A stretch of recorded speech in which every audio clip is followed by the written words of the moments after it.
specific goals with our post-training fueling, just like we had with pre and intra. So our goals here are we want to help begin the rebuilding and recovery process.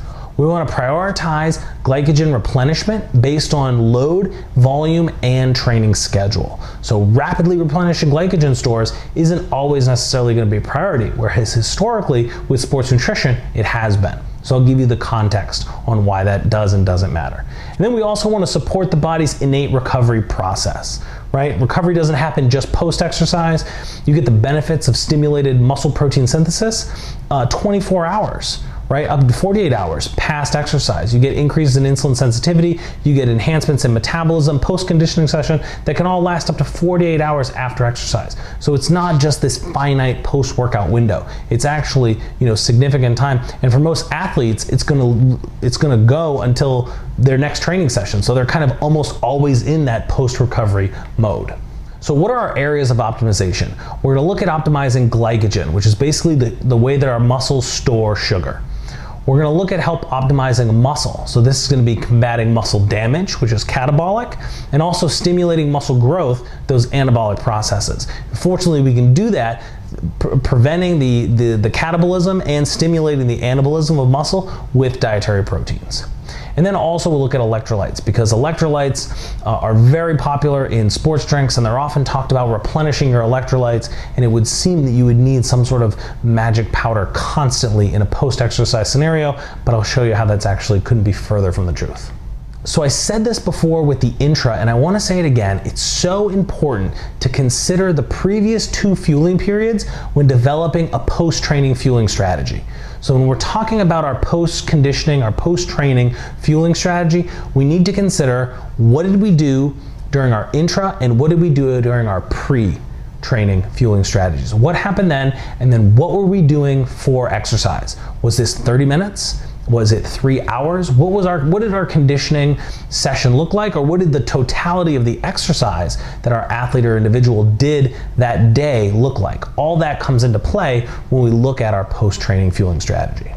So when we say considering all 3 phases of conditioning is essential, here's a good example why. So we have our pre-training meal. For example, an athlete has a pre-training meal, solid food meal, 2 hours prior to training. So they do 2 hours of moderate to high intensity conditioning, and they use a sports drink that's microdosed every 15 minutes like we talked about in the intra-training session.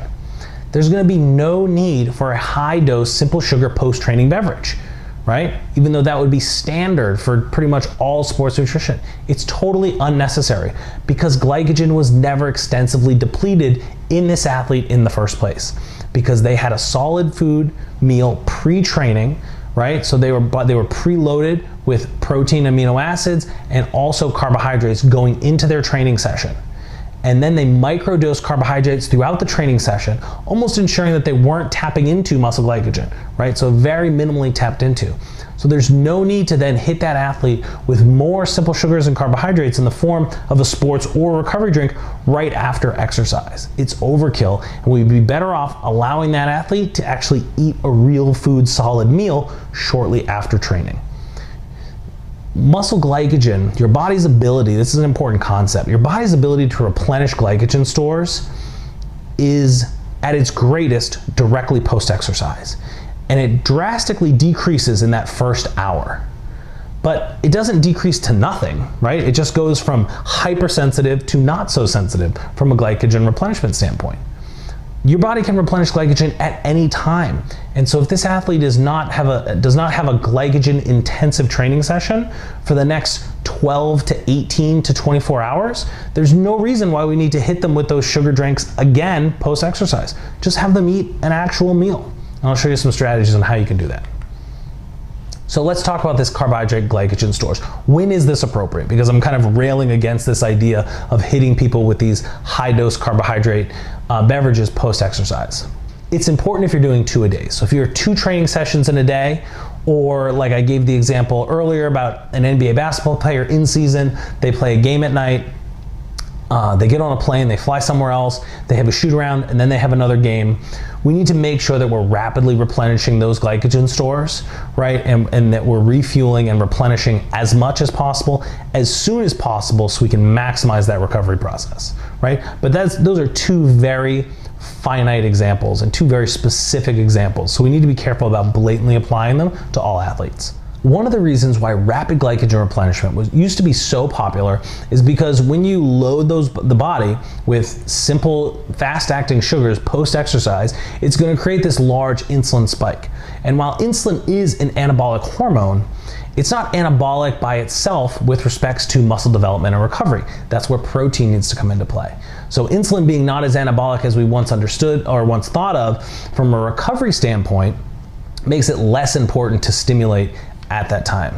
And I say understanding because it's been years, probably decades, a decade at least, since we kind of gained that insulin was not as anabolic in this scenario as we thought, but it's still kind of perpetuated that it is so important. So it's important to remember that you can replenish your athlete's glycogen over time, right? In those solid meals that they're going to eat over the next day or day and a half, whatever it is. That you don't need to do it immediately with liquid carbohydrates right after a conditioning session. That we need to take into a context, what is their total caloric load? This idea of the post-exercise or post-conditioning window, right? That it was this magic time period when we could load that athlete with as many calories as possible. It's just not true. So we need to be more prudent with our calories, especially our sugar with our athletes. So let's talk about protein and recovery. So protein is great because it can have both anabolic, muscle building, and anti-catabolic, preventing muscle breakdown effects. Now, pre-workout protein, this is something we've talked about in the previous modules. Pre-workout protein may remove the need for immediate post-workout protein. So for example, if you have a solid protein meal 2 hours to 90 minutes before a 30-minute high-intensity session or before a 45 to 60-minute more low-intensity session, there's no reason to go looking for a post-workout protein drink to have right after exercise to help jumpstart the recovery process. Chances are, based on that timing, your athlete's going to be due to have a solid food meal in relatively short order, and so you just have them have adequate protein at that meal and they'll be covered. So with protein and amino acids and how they impact muscle protein synthesis, you need to have these peaks and valleys. Like if you had your blood amino acid levels, they need to kind of go up and down. There needs to be that flux in your bloodstream. There needs to be that flux in the system to maximally stimulate muscle protein synthesis. And so sometimes we get a little protein crazy around exercise and prevent that flux from happening.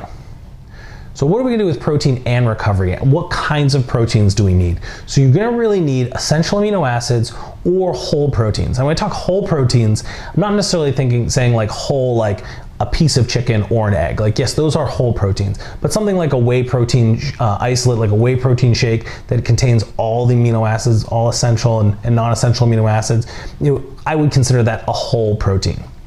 So these are viewed as the most efficacious way for maximizing recovery post-conditioning. Now with essential amino acids, because they're a little bit more kind of concentrated in form, you need about 10 grams, whereas with whole protein, you need probably about 30 grams. If you're using something like a whey protein, like I mentioned, like a whey protein isolate, that's so rich in amino acids like leucine that you could probably get away with about 20 to 25 grams of protein in that scenario. So what I like to do in this scenario with athletes, so we're not going overkill with protein, is that right after conditioning, you do a small dose of liquid protein post-workout, right? So this is if we weren't doing protein intra or directly before, right? If we weren't doing protein in either of those scenarios, then we do a small dose of protein, about 15 to 25 grams of liquid protein. And what that's gonna do is that's gonna cause a quick, whey protein gets into your bloodstream in about 15 to 20 minutes. So it causes a quick rise in your blood amino acid levels. It may not have enough essential amino acids to maximize the effect, but it gets it started. And then 30 to 60 minutes later, you're gonna have a whole food meal. You have like a regular actual meal that's gonna contain protein and carbohydrates. So right, you have a piece of steak and some brown rice and some spinach or something along those lines, like some salmon and a starch and some vegetables. So you're gonna get the kind of the remainder of the protein you need afterwards, but you use that small dose liquid protein to kind of jumpstart muscle recovery and jumpstart that muscle protein synthesis stimulus. And that's a great way to not overdo protein, but be strategic about it. And because those liquid proteins, like a whey protein, is absorbed so quickly, you still get the peaks and valleys that you need to maximize muscle protein synthesis. So when you're looking at your post-training fueling, it's always important to think about caloric balancing. So how much fuel, how many calories am I giving this athlete in the context of how many they're burning in that conditioning session and how many that they need throughout the course of the day. Now, what I've found is that high-performing athletes, especially large athletes who are just large individuals, like tall, big, muscular humans, right? They require a lot of calories. And sometimes when they're training a lot, that removes the opportunity for them to eat calories that they need throughout the day. So you can use this post-training or intra-training settings to kind of get in those extra calories where they're very easy to consume. Post-exercise, it's great because you can load them with, if you do like some liquid carbohydrates, and then do 60 grams of protein from a protein shake, it's easy to get 60 grams in, and then because it's liquid, it's absorbed quickly, the blood amino acids levels drop down, they can eat a meal maybe 60 to 90 minutes later and get another bunch of protein, and they can get the benefit all the way. So we use post-workout liquid protein and carbohydrates as a simple way to deploy large amounts of calories to the body when that body's very receptive to it. So the body's very receptive to those carbohydrates post-exercise because of that enhancement in insulin sensitivity at the muscular level. Now let's transition and talk about post-training fueling and electrolytes. Electrolytes are probably one of the most hyped post-training options when it comes to supplementation, especially with endurance training. But I gotta tell you, it's a lot of hype, especially when it comes to supplementing with electrolytes, and especially if you've been using the other strategies that we've talked about in the other lessons, talking about that microdosing of carbohydrates for endurance exercise, right, during your intra-training, that it's just not gonna be necessary. So if you're doing that intra-training, your electrolyte balance is going to be covered because sports drinks are going to come with sodium and potassium. And if you have a solid foundation, you shouldn't have any other issues with other minerals like magnesium outside of training. So one bout of training isn't going to deplete it that much. What I also think people truly don't appreciate are the electrolytes that we consume in a meal. So if you just eat a solid meal, your first solid meal post-training is going to contain exponentially more electrolytes than you'd get from whatever sports drink or supplement that you're going to use. Have a handful of nuts to go with it so you get a little bit of extra magnesium, and have a meal. Just have a piece of steak or a piece of chicken and some grains and some greens with a little olive oil or something, and you'll be good to go. You'll get more electrolytes than your body can need. And we've kind of moved in a sports nutrition culture when we think that we only get these electrolytes from sports drinks. But trust me, sodium and potassium are everywhere. And so all you need to do is have your athletes eat post-training to replenish those electrolytes.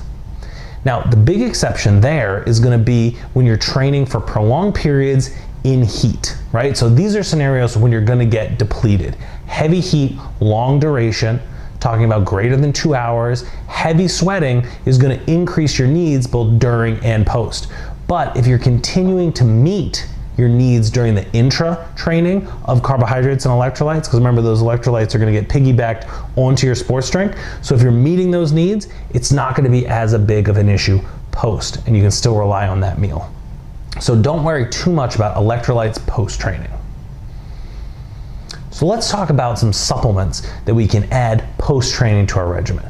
The first is creatine. Now, what we want to do with creatine is straight classic creatine monohydrate. It's the original creatine product, the one that I took for the first time when I was a teenager, right? Don't need to worry about any of these exotic or designer creatines that claim to fill gaps and holes where regular creatine does. Regular creatine doesn't cause dehydration, it doesn't cause cramping, it doesn't cause GI distress. It has somewhat of a solubility issue, but just don't mix your creatine in freezing cold water, and make sure you use enough water and it'll go into solution and you'll have no problem. You want 5 grams per day. You can do a loading dose, which is 5 grams 5 times per day for 5 days, and then go to 5 grams a day if you want to super saturate your creatine stores in a faster way. But what I think is, and often it's consistency wins. And so if you can consistently take 5 grams of creatine every day after every conditioning session, or during a conditioning session, if that's when you're going to use your carbohydrates, that's what you need to do. Now, the thing about creatine to remember is that it's not exercise dependent, it's insulin dependent, right? So exercise doesn't help your body take up creatine more. insulin helps drive creatine into your muscle cells. So whenever you're gonna have your carbohydrates, that's when you want your liquid carbohydrates, that's when you wanna have creatine.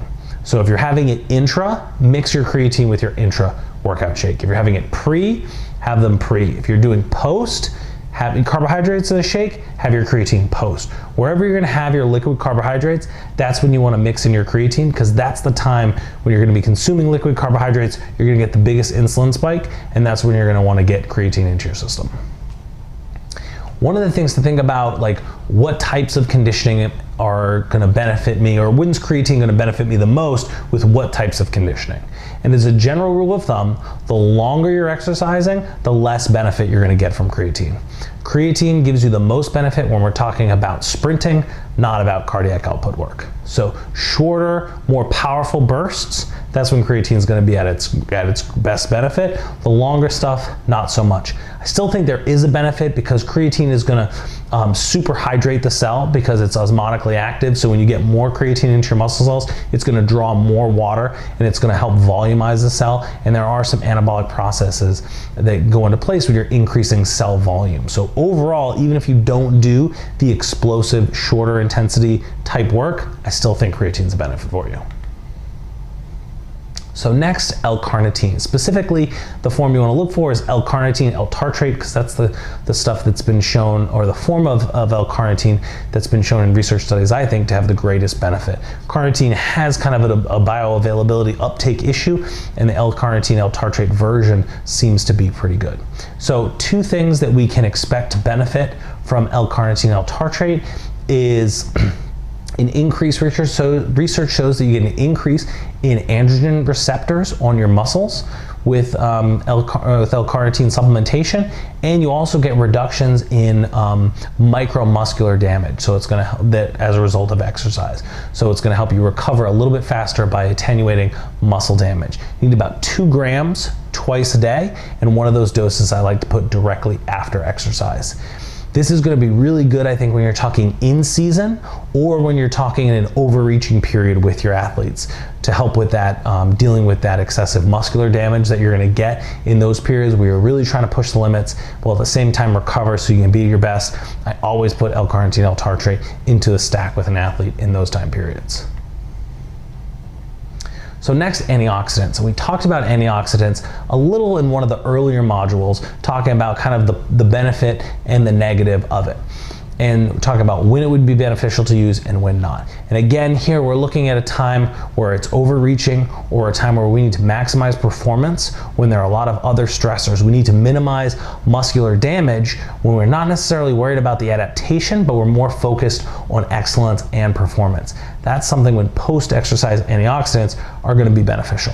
But I don't recommend you just kind of go and just randomly consume as many antioxidants as you can, because there are all kinds of antioxidant supplements touting all kinds of exponentially high ORAC values, right? And for what it's worth, the ORAC values, there used to be this whole database of ORAC tables, which the USDA has basically erased from the internet because they dubbed ORAC worthless. But if you walk into a supplement store, you will still find shelves of antioxidant supplements touting their ORAC value. Just ignore it. It has no physiological benefit and there's no physiological corollary. That's why the USDA has essentially erased those tables from their websites. There's just no benefit to it. So what could we use? We could use something like tart cherry juice, which I talked about in an earlier module. There are also some blends of green tea and or black tea antioxidants that can help reduce muscle soreness and help fight post-exercise inflammation. And that again can be really important when you're dealing with an athlete who's in a part of their training or their conditioning where they're overreaching, or when you're in a high performance in-season scenario and you need to just focus on recovery so they can be at their best. Reducing post-exercise inflammation during just training and off-season, I question the benefit there because I think that there is that natural response that your body needs to generate, right? That natural anti-inflammatory response, and it's part of that adaptation. The same goes for muscular damage. So, you know, antioxidant supplements may help reduce muscle damage, but I think in the off season and in a situation where you're trying to develop specific adaptations to your conditioning programs, adding supplemental antioxidants post-exercise is maybe not the best thing, because we want the body to use its own resources to help adapt and get better, and not kind of give it that crutch of supplemental antioxidants to stand on. So when we're looking to summarize this last fueling lesson on post-training fueling, remember that post-training fueling should be related to training load and performance expectations. So if you're just doing a 30-minute conditioning session with your athletes, we don't need to do all kinds of crazy post-training fueling. And post-training fueling also relies heavily on your solid nutrition foundation, because as I mentioned at the very beginning of this module, the recovery period and the benefits that you get from a muscle protein synthesis recovery standpoint from exercise is hours, it's days long. And so for an athlete who's training multiple times, 5, 6, 7 times a week, right, they're always in that post-training recovery mode. And so it's not just about the protein shake you have right after exercise or the sports drink that you have right when you finish your conditioning session, right? It's going to be all of those meals that you have in between. That's really the secret sauce. And so go back and rewatch that foundational principles video, because those are the things you really need to communicate to your athletes. You need to get them to nail those 6 pillars of nutrition. So that's going to wrap it up for the post-training module. I really hope that you remember kind of that philosophical idea of, are we training for adaptation or are we training for excellence? And how you layer nutrition in a pre, intra, and post-training scenario where they're all related, standing on that strong nutrition foundation. That's really going to allow your athletes and the people that you work with to get the most out of your conditioning.